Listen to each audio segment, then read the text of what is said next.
thing started, I was talking to my neighbor Patty Hagan about it, and I was like, Patty, I don't want to hear it, nothing but trouble. You know how it is when somebody's about to tell you something that you just know is going to fuck up your entire game plan? I was like, oh, please, go away. And then I was like, all right, I'll help you out. And then I was fighting this thing like 14 hours a day. On the Ratner side, there was this big PR blitz, and people immediately believed, oh, well, it's a done deal. There's no point in trying to fight it, which is where things sat for about 4 years after that.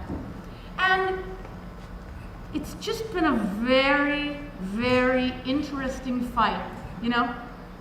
Trying to push a mountain with a rake.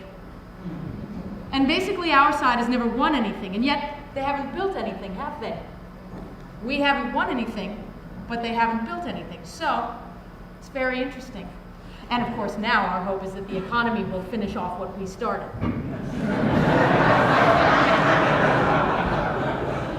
But the extent of the corruption, the venality, is that how you say it? And the greed of our so-called leaders, both in government and industry, was a shock to me. Watching the steamroller effect, I'd never seen that up close. I come from a class where you don't usually get fucked over in such an obvious way. And here it was! You're going, they can do what? They can do what? And they can! All that crap, they can do whatever they want. Don't talk to me about Atlantic Yards.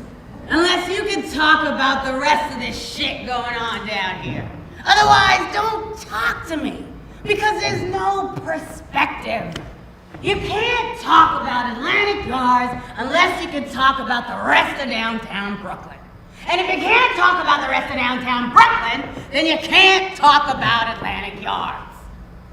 You know, in the end, over the past 3 years, instead of the community coming together where you could say everybody needs to benefit out of this, you know, development is coming one way or another. So how can we affect public policy and development? That wasn't done. People like Acorn, Build, and other folks sat down with a developer and made a deal without a political broker. That's what's really going on. You know, rumors of Atlantic Yard's demise have been greatly exaggerated. Yes, there will be changes, but don't believe the hype.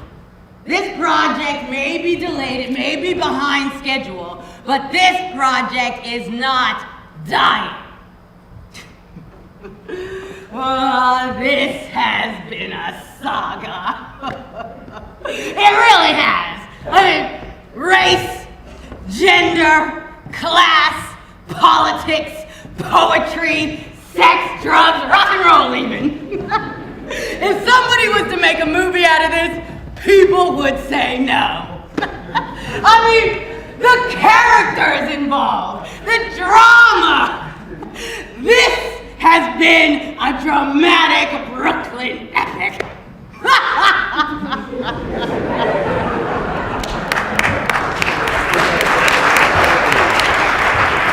Now, a lot of people talk about community involvement. What nobody ever bothers to mention is that everyone's talking about communities but ours. Well, this is the only community that's being obliterated for this. We're living through this now. Out of 900 people in the footprint, I am one of, what, 18 left? The neighborhood has been destroyed. Well, this neighborhood, a perfectly good neighborhood that was doing quite okay on its own, is being obliterated for something that very likely is never going to get built. Well, this is all going to be surrounded by chain link fence and razor wire for the next 15 years growing weeds. That's another thing I find so striking about the arrogance of the people backing this whole thing. You don't design or build communities. That's one of the first things that Frank Gehry said when his architectural renderings were made public. Oh, this is so exciting. I've never had the opportunity to create a neighborhood before. Well, that's because no one has. That isn't how neighborhoods happen. It's like, oh, wow, I've never had the chance to plant a forest before. Well, you don't plan forests. You'd wind up with a botanical garden. That isn't a forest. Now, I didn't come here to change anything. I wanted to live someplace. I always knew that I wanted to live someplace where people did sit on their front stoops and people had known each other all their lives. Well, that was all I wanted, and I had it. And then this mob, again, Borough Hall, City Hall, Ratner, Builds, Acorn, you name it, they all come barging in like there's no here. Like there's nobody here. Telling everyone about how involved they are in the community. You're telling everyone there wasn't a community here. What do you mean involved in the community? What community are they talking about? And if all of this is such a great idea, why don't you have them tear down your neighborhood and build it there? I'm not gonna have someone telling me to shut up. It's bad enough that you're kicking me out of my home. It's bad enough that you're kicking all of my neighbors away and completely destroying the social fabric of the place. But then, you want me to shut up about it on top of that? No. Fuck you. No. No.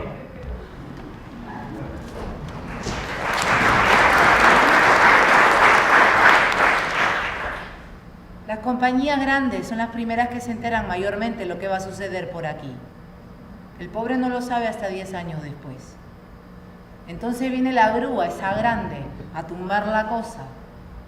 Y ahí recién escucha el pobre. ¿Usted me entiende?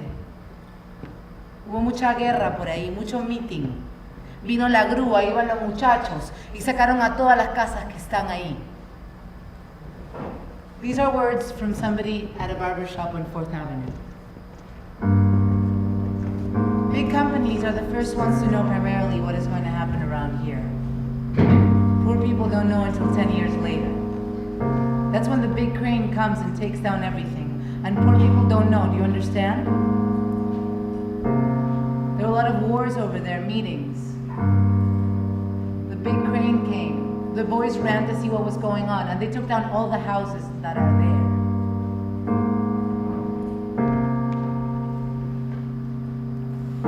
The soup place on the block, the barbecues in Brower Park, the chicken box, the bottles strewn around the junkie park, the antique stores along Atlantic Avenue, the trees, the pizza shop that we would go to after school each day. The ghetto, Home Depot, Warsaw, the Target, Sellers, Farm, Marcy, Farmers, Shirley's, the Hipster, Spike Lee, Jessi, the Time Out, Article Day, the Red Stumble.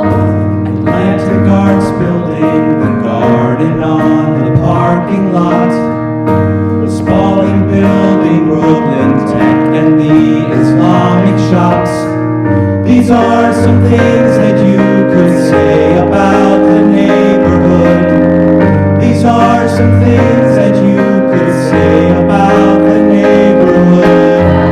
These are some things that you could say about the neighborhood. These are some things that you could say about the neighborhood.